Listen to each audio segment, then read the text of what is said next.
Saudara sekalian, kita selalu terus-menerus perlu hidup dalam ucapan syukur. Bukan semata-mata karena Tuhan itu maunya kita tuh bersyukur terus gitu loh. Kayak orang tua tuh kalau anak nggak terima kasih, kita terus jadi orang tua ngamuk gitu. Nggak demikian saudara sekalian.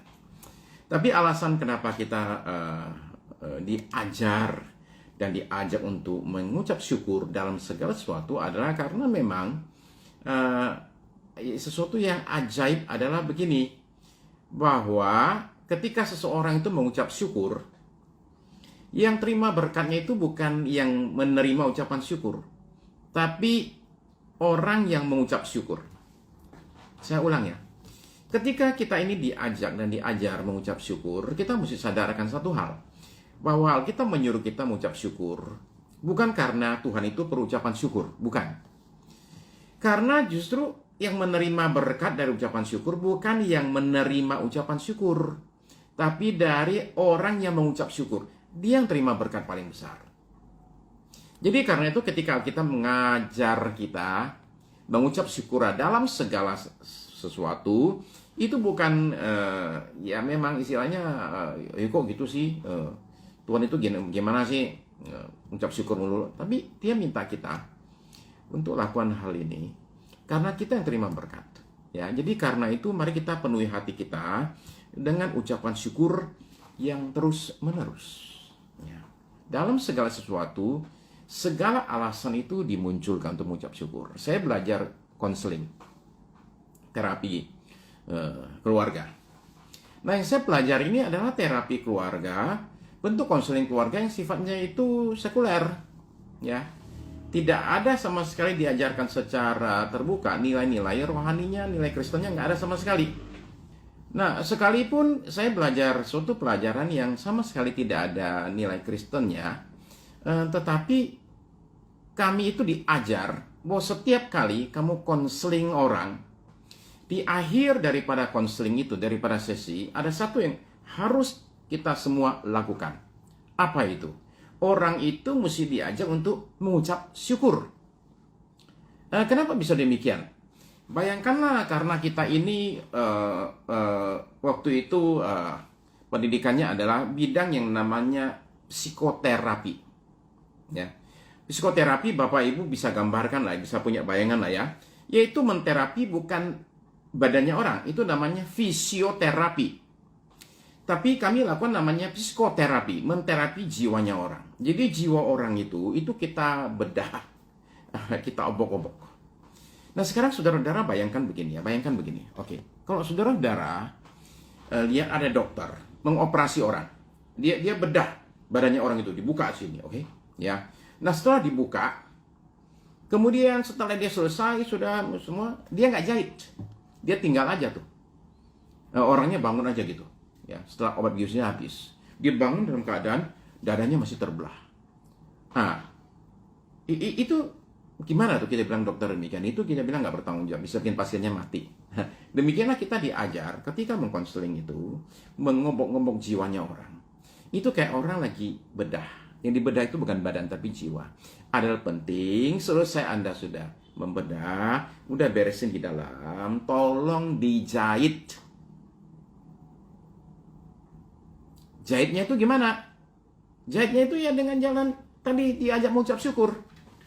Dia diajak untuk melihat hal yang indah dalam hidupnya. Dia diajar melihat hal yang positif, hal yang dia bisa dapat dalam hidupnya.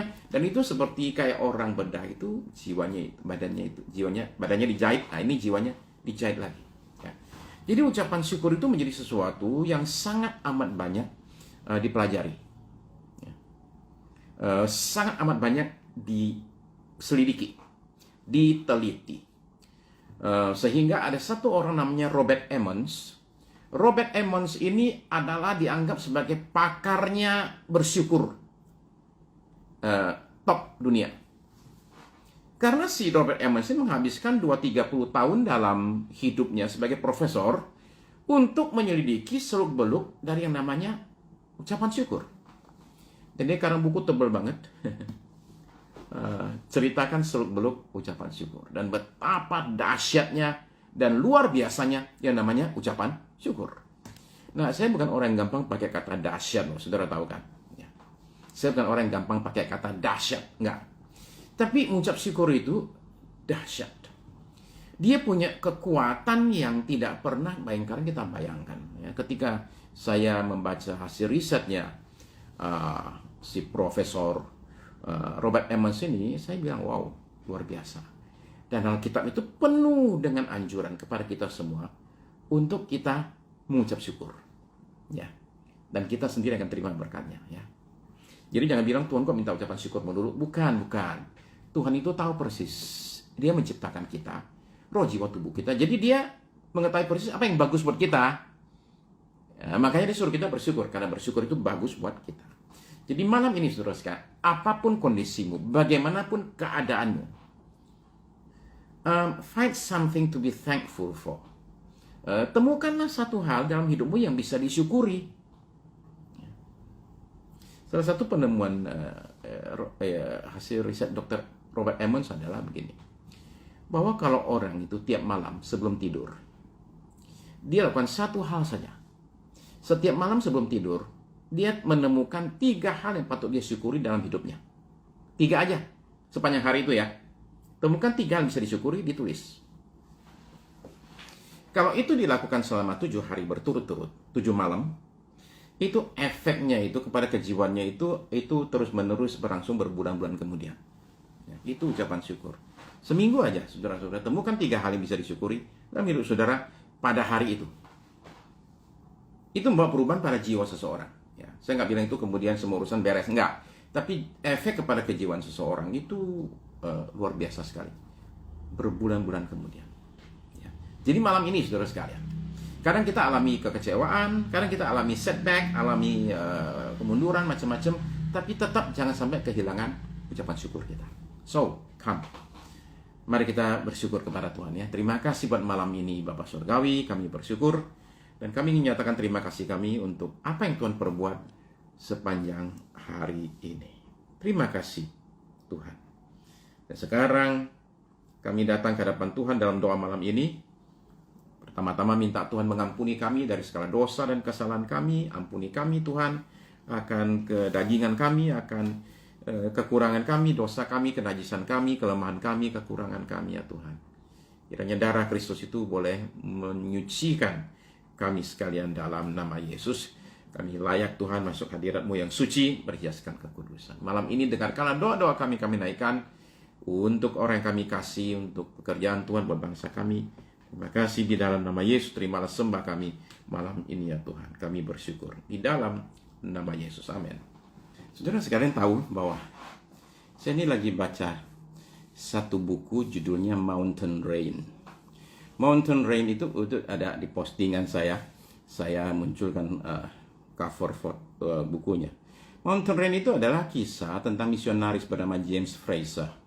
James Fraser itu dari Inggris, umur 22 tahun, baru lulus sekolah insinyur, itu datang ke Tiongkok tahun 1914 atau tahun-tahun itu menjelang Perang Dunia Pertama. Dan dia habiskan puluhan tahun di daerah di dekat perbatasan dengan Burma, di tempat namanya Lisu, ya, penduduk Lisu di sini, suku Lisu. Saya nggak cerita panjang lebar tentang bukunya, tapi buku itu memacu saya untuk tambah jam doa saya. Dia memicu saya untuk berlutut. Ya. Tuh, habiskan waktu untuk berlutut dan menaikkan berbagai permohonan kepada Tuhan. Ya. Sebagian ada nama-nama saudara yang saya sebut di hadapan Tuhan. Saya sujud di tepi ranjang saya dan menyatakan kasih saya kepada Tuhan, menyatakan ketergantungan saya kepada Dia, dan menyatakan syukur saya kepada Dia. Terus saya naikkan permohonan saya. Jadi ada buku-buku tertentu yang kalau kita baca itu membuat kita menjadi orang-orang kita diinspirasi untuk kita lakukan hal tertentu. Dan buat saya Mountain Rain itu adalah buku yang saya beli, sebenarnya cuma saya beli nggak pengen saya baca-baca amat sih. Tapi ternyata itu membuat saya jadi lebih enjoy doa lebih banyak berdoa. Saya terima kasih kepada Tuhan untuk James Fraser. Sebab yang saya pelajari dari dia sebenarnya banyak selain kesabarannya, tapi terutama jam doanya. Ya. Dan kita semua perlu perbanyak jam doa kita, saudara-saudara sekalian. Dan makanya kita ada doa malam pada malam ini. Ya. Nah, saudara sekalian, kita akan lanjutkan pembahasan kita tentang bagaimana Roh Kudus membentuk karakter. Nah, begini, minggu lalu saudara-saudara ingat bahwa ada sedikit masalah internet, karena internet saya putus. Jadi karena putus, saya kemudian kepikiran, udah saya simpan dulu di handphone saya, nanti saya sambung 2 potongan itu. Beli di mana Pak bukunya? Wah, saya belinya di Amazon, Bu. Ya, di Amazon itu. Nah, ada filmnya, kalau mau nonton lebih gampang nonton filmnya tuh. Ya. Judulnya juga Mountain Range, ya. Filmnya itu kalau nggak salah ada di Amazon tuh. Ya, itu film nggak panjang ya. Setengah jam daripada baca bukunya. Baca bukunya lebih lama. Nonton film lebih seru, ya. Nah, jadi saya bermaksud nyambung, tapi ternyata ketika saya cari di handphone saya hilang tuh yang rekaman minggu lalu, nggak ada. Yang saya bicara soal Roh Kudus membentuk karakter. Joe, ya, nggak tahu mesti gimana nih. Kita mesti lanjut ke part 2-nya, ya. Gini, saudara-saudara sekalian. Ya, saya mulai dengan pertanyaan ini. Pertanyaan simple. Saudara pernah nggak merasa dalam diri saudara ada yang perlu diperbaiki?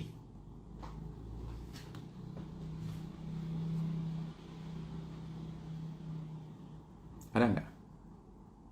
Ada nggak sesuatu dalam diri saudara yang saudara merasa, bagian ini saya perlu berubah? Ada nggak?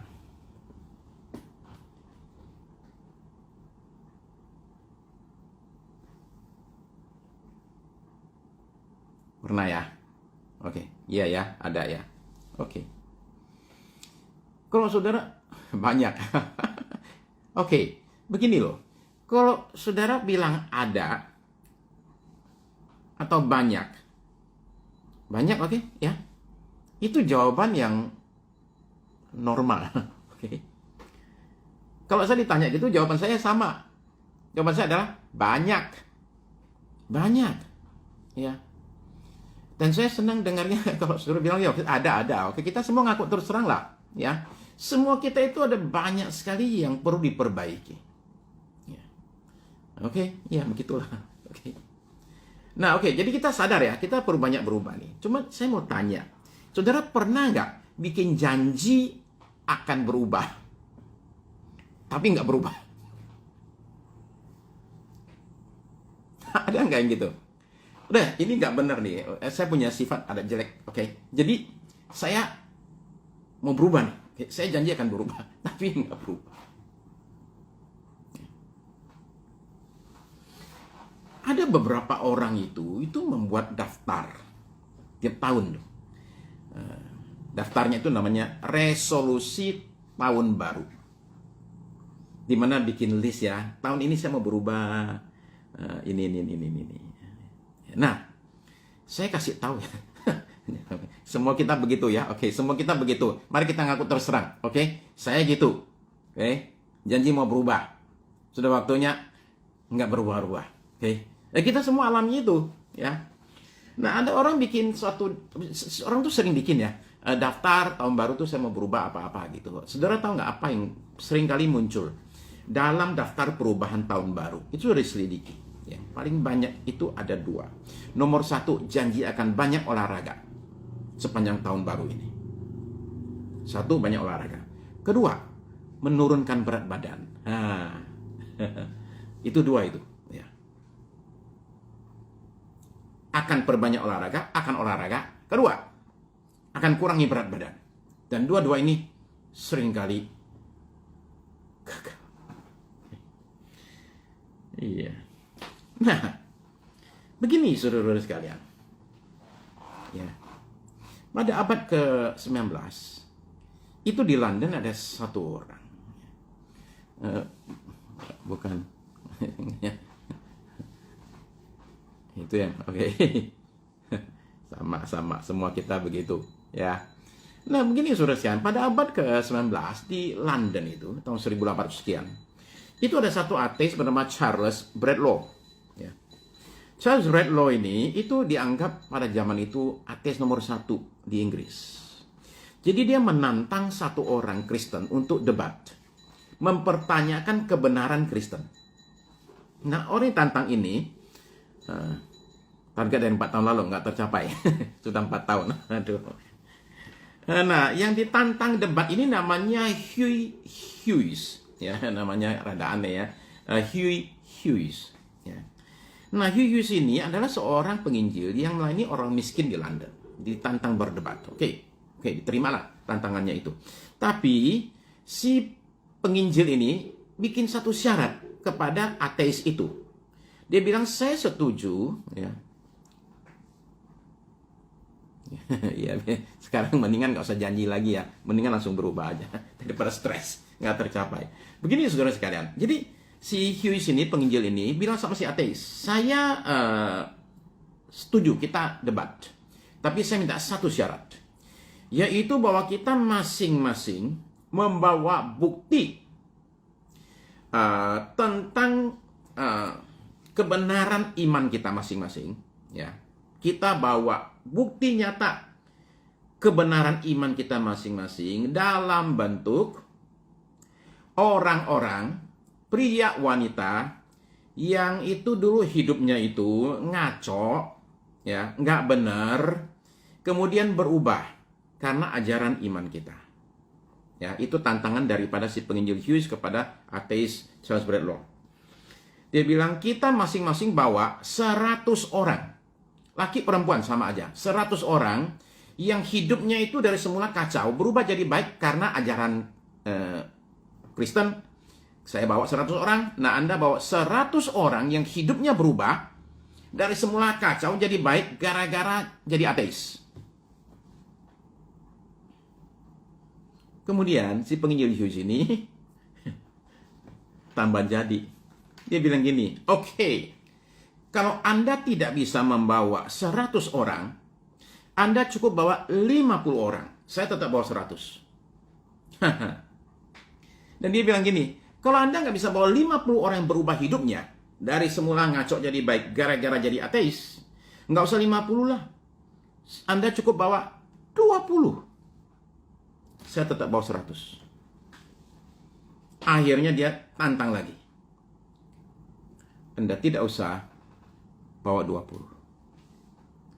Anda bawa 1 orang saja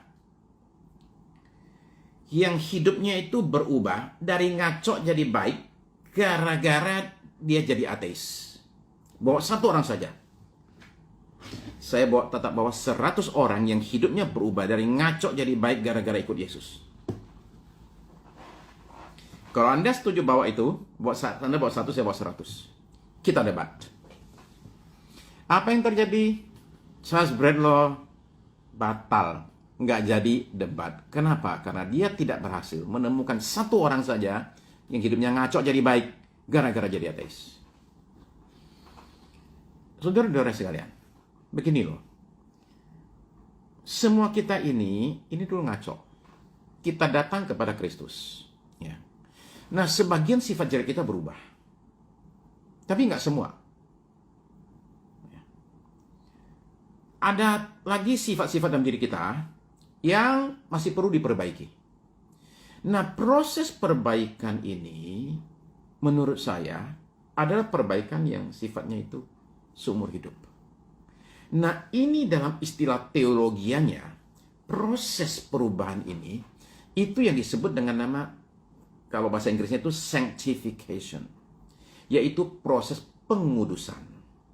Jadi dalam istilah pemahaman teologianya itu ada namanya justification, ketika kita dibenarkan oleh Kristus. Kemudian ada glorification, ketika kita dipermuliakan, ya, bersama dengan Kristus, yaitu ketika kita meninggal lah ya, nanti suatu hari sampai di sorga itu, ini proses glorification. Nah, antara justification, pembenaran, dan glorification, pemuliaan, di tengah-tengah itu hidup kita di dunia dalam Kristus itu namanya sanctification atau pengudusan. Jadi, saudara-saudara sekalian, kita ini masih akan terus berubah. Oke, ya. Akan ada terus hal dalam hidup kita yang perlu diubah. Jadi kalau orang mengatakan dalam diri saya sudah tidak ada yang perlu diubah, itu orang gawat. Dia bahkan tidak mengerti dirinya sendiri. Oke. Nah begini saudara-saudara sekalian. Tadi saya tanya, berapa yang sadar ada yang perlu diubah? Saudara-saudara mengatakan banyak yang perlu sadar, dan kemudian ada banyak yang mesti diubah. Nah begini, adalah penting kita menyadari bahwa bukan hanya kita yang mau berubah, tapi Tuhan sendiri juga mau kita berubah. Nah, di sinilah kita menemukan sesuatu yang penting. Bahwa ada suatu kerinduan dalam diri kita semua untuk kita jadi lebih baik. Untuk kita berubah sifat kita, karakter kita lah, pikiran kita. Semua kita perlu ya, hal tersebut. Dan demikian juga Tuhan mau kita berubah, saudara sekalian. Ya. Coba kita baca ya. Oke. Oke, Roma 12 ayat 2. Roma 12 ayat yang ke-2.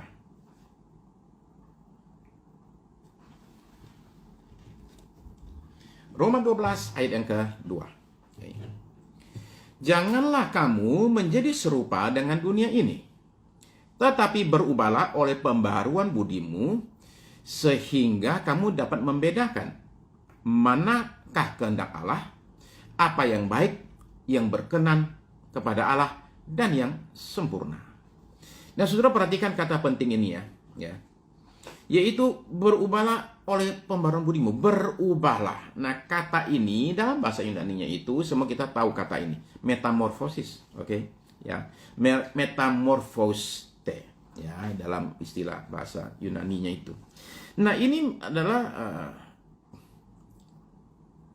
istilah reformation itu apa setelah sanctification?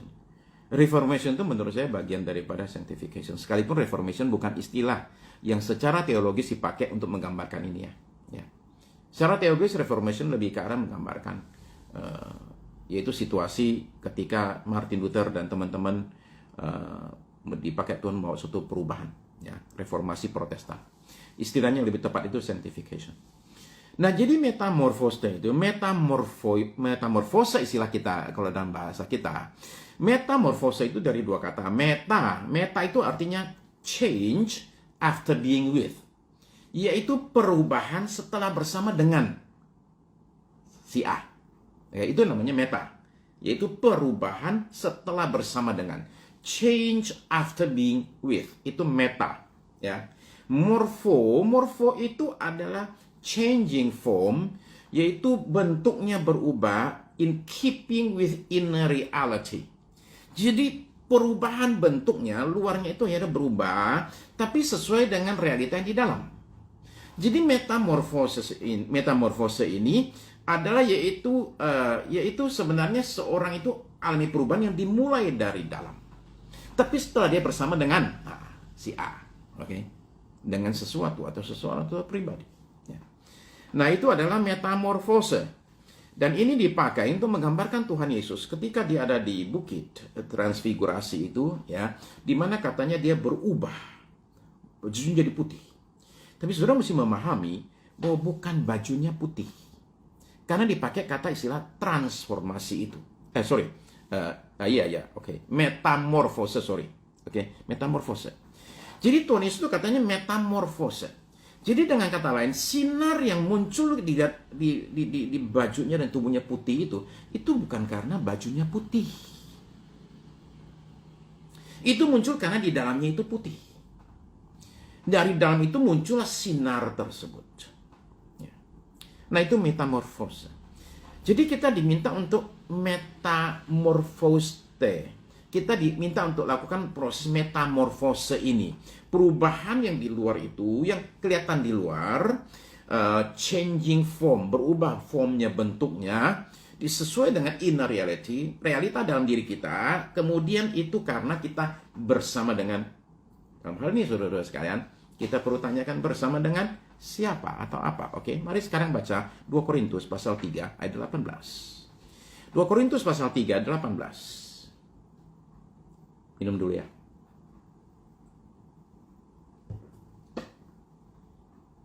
Oke. 2 Korintus pasal 3, 18.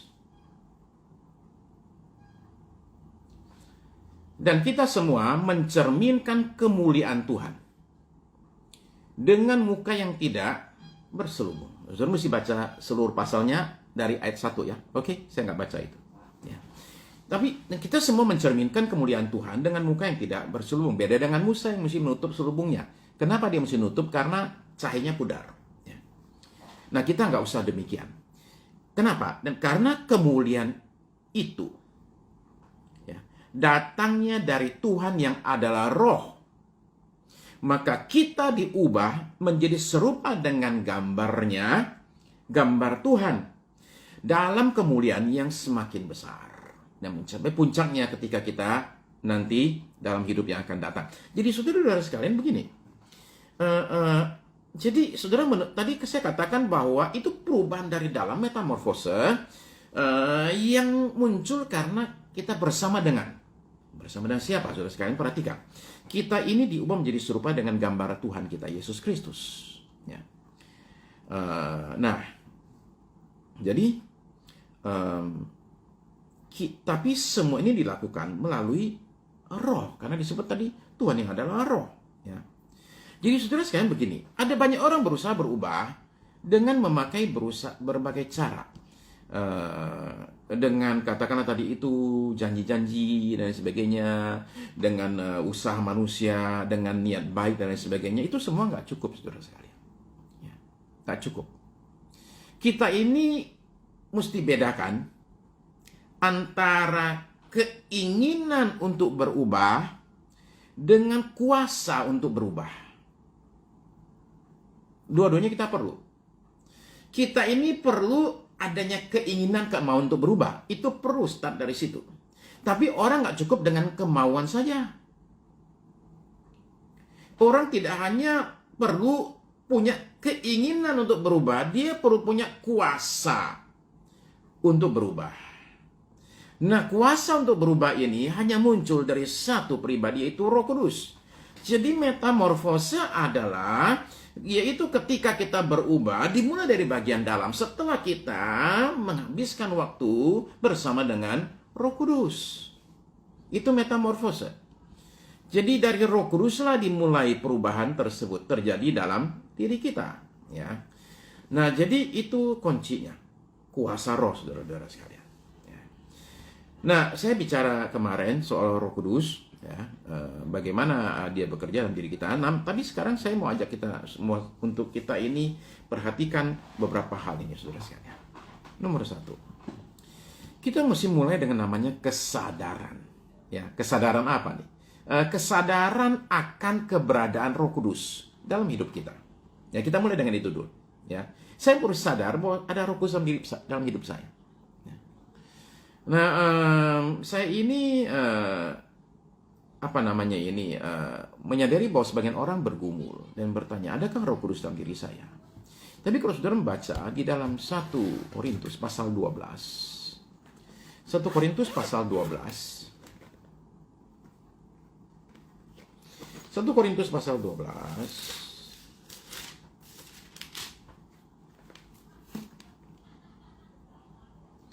Kalau saudara baca di dalam ayat yang ketiga ya, 1 Korintus pasal 12 ayat 3. 1 Korintus 12 ayat 3. Karena itu aku mau meyakinkan kamu bahwa tidak ada seorang pun yang berkata-kata oleh Roh Allah dapat berkata terkutuklah Yesus. Dan tidak ada seorang pun yang dapat mengaku Yesus adalah Tuhan selain oleh Roh Kudus. Jadi apabila seorang mengucapkan kalimat ini, Yesus adalah Tuhan, jelas sekali itu karena dorongan Roh Kudus. Nggak bisa karena yang lain. Jadi kalau saudara-saudara sekarang berkata, Tuhan Yesus, dengan ngomong gitu saja, itu adalah bukti Roh Kudus sudah bekerja dalam diri saudara. Ya. Nah, jadi kita mulai dengan kesadaran. Saya sadar bahwa ada Roh Kudus dalam hidup saya. Ya. Nah, ada kuasa yang tersedia untuk menolong kita untuk berubah, saudara sekalian. Itu intinya. Ya. Jangan sampai kita ini nggak sadar gitu loh. Karena kalau saudara nggak sadar, saudara nggak akan pakai itu. Saya kayak contoh ya. Kayak contoh begini. Oke. Saya ke Surabaya. Ya. Dan oleh gereja yang mengundang, saya ditaruh di Hotel Marriott. Lalu kemudian ada orang mau konseling. Oke. Nah, jadi cari tempat konseling di Hotel Marriott. Nggak dapat. Ya, akhirnya konselingnya batal lah ya. Oke. Belakangan saya tanya sama pegawai hotel. Saya nanya-nanya, terus mereka bilang gini, loh, Bapak itu bisa ke ruang executive lounge. Itu ada ruangan kok. Bapak bisa pakai itu. Oh gitu ya? Nah, akhirnya saya sadar. Nah, oke. Oh, ternyata saya punya akses ke ruang executive lounge. Tindakan saya jadi beda nggak? Kok lain kali, umpama ada yang mau konseling lagi. Beda dong. Kenapa? Karena sekarang muncul kesadaran ini. Tiba-tiba saya sadar, saya punya akses yang bisa saya pakai. Nah, saudara sekarang bayangkan begini, oke? Bayangkan bahwa saudara sekarang saudara-saudara begini loh, itu sebenarnya orang tuh punya handphone, ya, tapi hanya buat telepon. Dia nggak tahu itu bisa buat nonton film, itu bisa buat ketik surat, bisa macam-macam. Dia nggak tahu, karena dia nggak sadar, maka dia cuma pakai handphone hanya buat nelpon aja. Nah, jadi sekarang saudara, ketika saudara sadar, saudara itu punya Roh Kudus dalam diri saudara. Saudara sudah punya kuasa untuk berubah, itu akan menolong kita. Tindakan kita jadi beda. Ya. Saya sadar, saya punya kuasa yang diberikan oleh Tuhan kepada diri saya dan bentuk Roh Kudus untuk menolong saya berubah. Jadi dari kesadaran kita lanjut kepada yang namanya keinginan. Ya. Keinginan itu, saudara-saudara sekalian, itu adalah keinginan kita untuk mau dipimpin oleh Roh Kudus. Itu kita bicara minggu lalu. Ya, dipimpin oleh Roh Kudus. Jadi saya mesti mau dipimpin oleh Roh Kudus. Saudara perlu sadar, Roh Kudus itu tidak maksa. Roh Kudus itu lemah lembut. Jadi saudara-saudara menemukan bahwa Paulus itu mengajarkan kepada kita, inginkanlah karunia Roh Kudus. Dalam konteks yang sama, kita mesti menginginkan tidak hanya karunia Roh Kudus, kita mesti menginginkan yang namanya buah roh, karakter Kristus dalam diri kita. Ya. Karena kalau kita nggak punya keinginan, Tuhan itu bukan nggak bisa. Tuhan tetap bisa. Tapi Tuhan nggak mau. Ya. Tolong dibedakan ya. Tuhan bukan nggak bisa, tapi Tuhan nggak mau. Nah, saudara perhatikan contoh. Tuhan Yesus tanya sama orang yang sudah lumpuh 38 tahun di pinggir sumur itu. Pinggir kolam kesembuhan itu. Maukah engkau sembuh? Ditanya begitu. Apa ada orang sakit nggak mau sembuh? Gitu. Kan rasanya kan nggak ada ya. Semua orang sakit juga mau sembuh kok. Ya. Tapi pertanyaan tadi itu, maukah engkau sembuh? Itu tetap mesti ditanyakan. Aku ini bisa menyembuhkan kamu, tapi kamunya sendiri mau apa enggak? Jadi saudara-saudara sekalian, keinginan itu mesti muncul dari diri kita. Karena buah itu tidak bisa dipaksakan untuk muncul dari luar. Saudara tahu bedanya ya, yang namanya bunglon ya. Okay. Bunglon dengan ulat ya. Oke. Bunglon dengan ulat. Bunglon saudara-saudara sekalian, itu berubah terus. Dia berubah. Berubah bagian mananya? Bagian luarnya. Luarnya berubah. Tergantung pada apa? Tergantung kepada lingkungannya. Lingkungannya hitam, dia jadi hitam. Lingkungannya hijau, dia jadi hijau. Lingkungan jadi abu-abu, dia jadi abu-abu. Dia berubah menurut lingkungan. Menyesuaikan diri. Itu yang capek. Ulat itu beda, saudara sekalian. Ulat itu mengalami yang kita sebut tadi itu metamorfosis. Yaitu perubahan di dalam dirinya itu. Jadi secara karakternya dia itu berubah. Ketika dia jadi kupu-kupu, dia beda dengan ulat. Kelakuannya beda nggak antara kupu-kupu sama ulat? Beda banget. Ulat itu cuma bisa merayap dari daun ke daun. Makanannya daun. Tapi kupu-kupu beda. Padahal itu juga ulat loh. Yang dulu ulat sekarang jadi kupu-kupu. Berubah nggak? Berubah.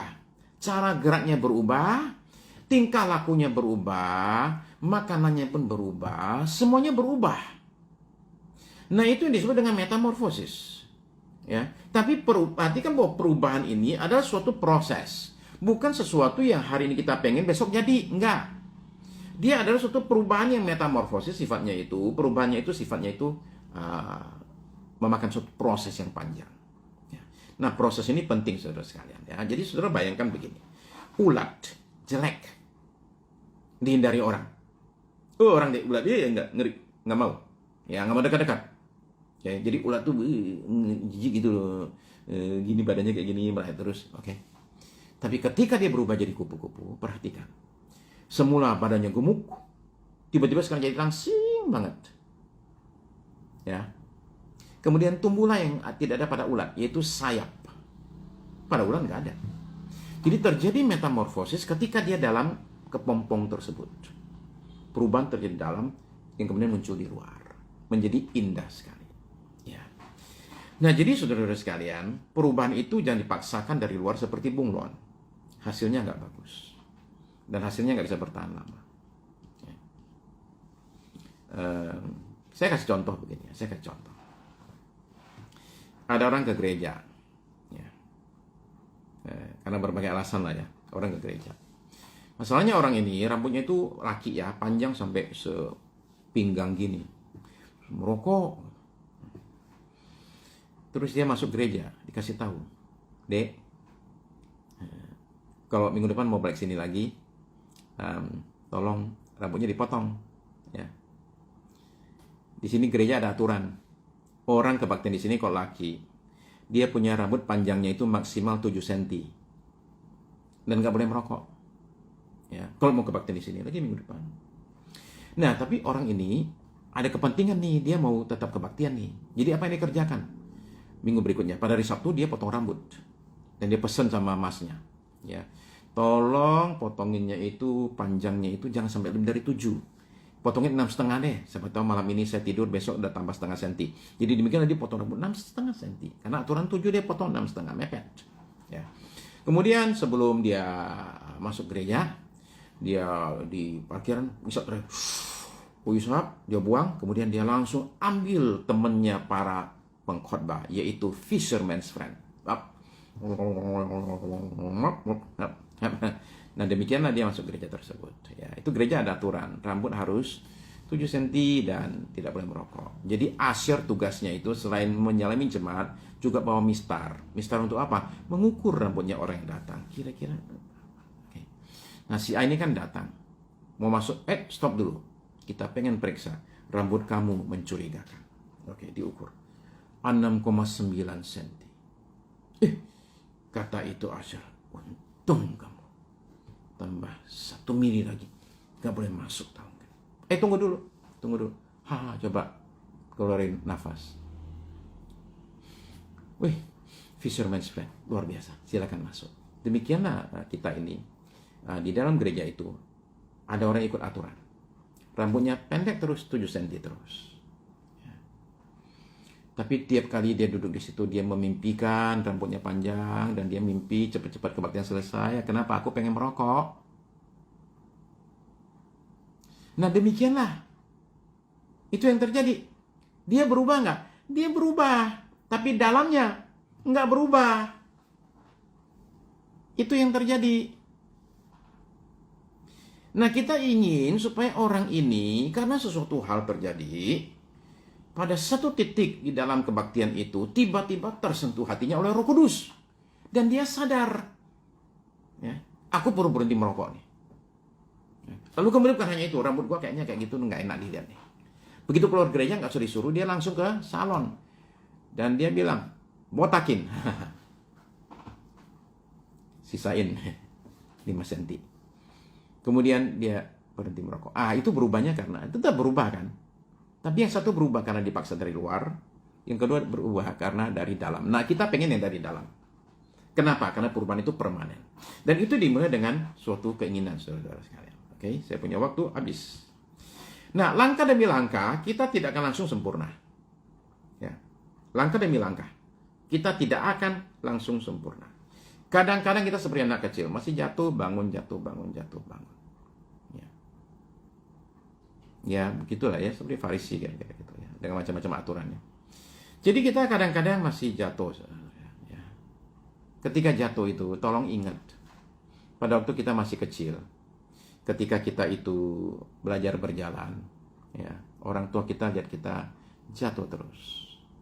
Dan orang tua nggak bilang gini, lu ya, dikasih kesempatan belajar loh. Ya. Ya kemarin nggak bisa jalan terus, jatuh terus. Udah nggak usah jalan. Capek aja ngurusin anak kayak gitu. Enggak kan? Enggak. Orang tua kita nggak begitu, saudara sekalian. Orang tua kita mau kita itu terus sampai kita bisa jalan, nggak jatuh lagi. Ya, demikian juga Tuhan, saudara sekalian. Nah, perubahan dari dalam apa masih kejatuhan dosa? Bisa, tetap masih bisa. Ya, bukan terus kita jadi kebal dan dosa, enggak. Ya, namanya juga kita masih dalam daging ini. Ya. Nah, saya ingin tekankan begini, saudara sekalian. Kalau umpama saudara jatuh bangun terus. Ingat ya, jatuh mesti bangun. 7 kali orang benar jatuh, tiap kali dia bangun lagi. Yang penting bangun laginya. Oke? Jangan jatuh terus mengatakan, gua udah jatuh, nggak usah bangun. Jangan. Bangun lagi aja. Ya, dan terus lari. Oke? Ya. Jadi saya dorong kepada Pak Edi Supriyono untuk sekalipun kita jatuh bangun terus. Yang penting ingat, asal kita masih bangun. Selama kita masih bangun, ada harapan kita akan mencapai tujuan kita. Jadi kalau jatuh bangun, yang penting bangun, oke? Jangan jatuh terus nggak bangun. Yang kedua, dalam hal tertentu, kalau ini kejatuhan ini adalah sifatnya sesuatu kebiasaan buruk yang berulang terus, ya, kebiasaan buruk yang berulang terus. Kalau itu tersembunyi, nggak ada yang tahu. Saya usul, saudara bikin suatu pengakuan kepada satu orang, ya. Pengakuan tentang saudara punya kelemahan. Saya punya kelemahan di sini nih. Kasih tahu sama orang, satu orang ya. Ya, nggak usah disiarkan, oke? Ya. Begini saya kasih tahu saudara sekalian. Okay? Pengakuan itu perlu lakukan 2 macam. Satu, pengakuan kepada Tuhan. 1 Yohanes 1 ayat yang ke-9, ya. 1 Yohanes 1 ayat 9. Saudara-saudara kan tahu ayat ini ya, oke? Ya. Ya, 7 kali orang benar jatuh, tiap kali dia bangun lagi. Ya, itu di Amsal ya. Dalam 1 Yohanes, kita itu dikasih tahu begini.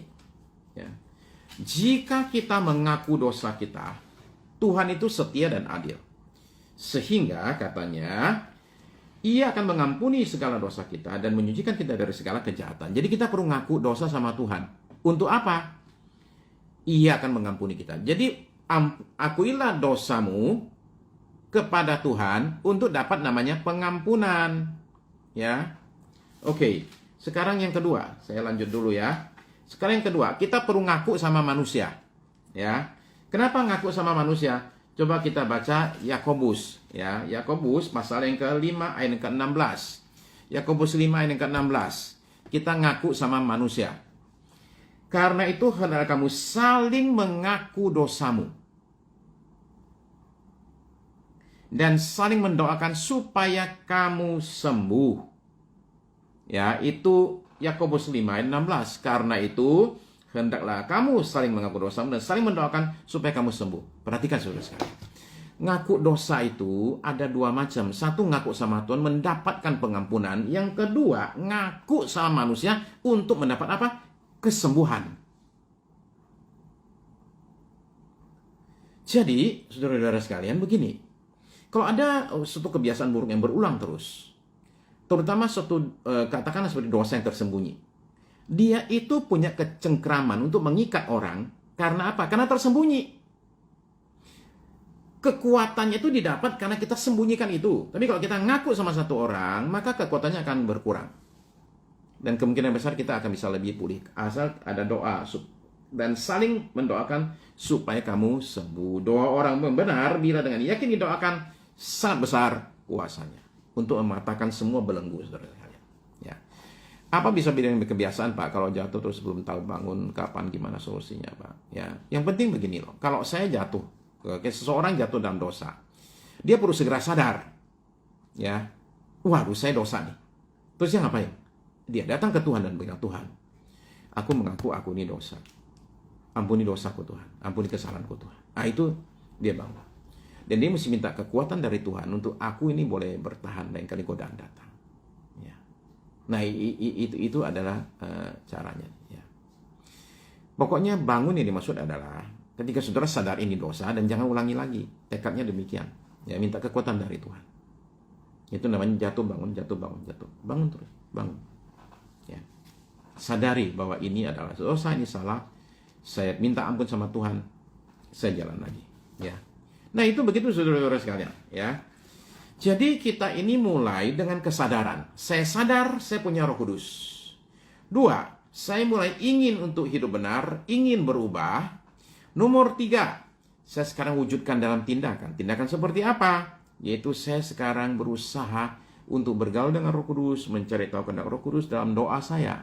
Dalam doa saya kemudian meminta Tuhan menuntun saya, pimpin saya melalui Roh Kudus. Kemudian saudara-saudara akan menemukan sesuatu yang penting.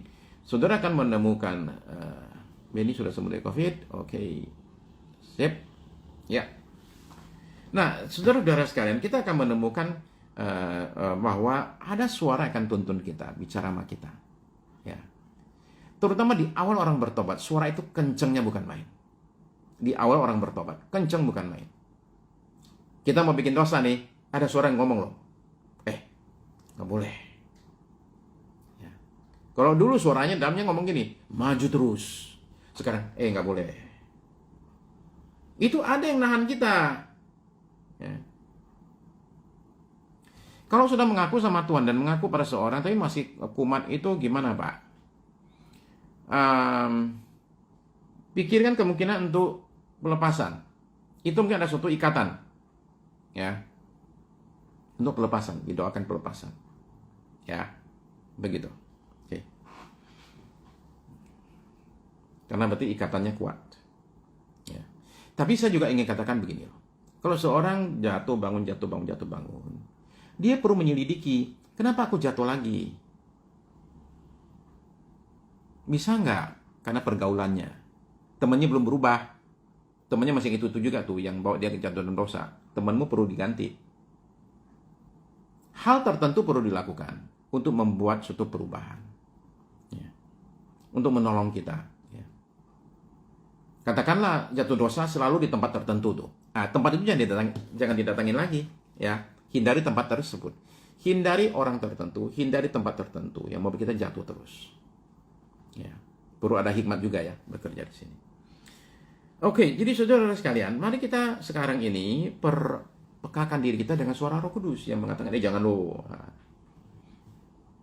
Sehingga kita ditahan dari berbuat hal yang tidak berkenan kepada Tuhan.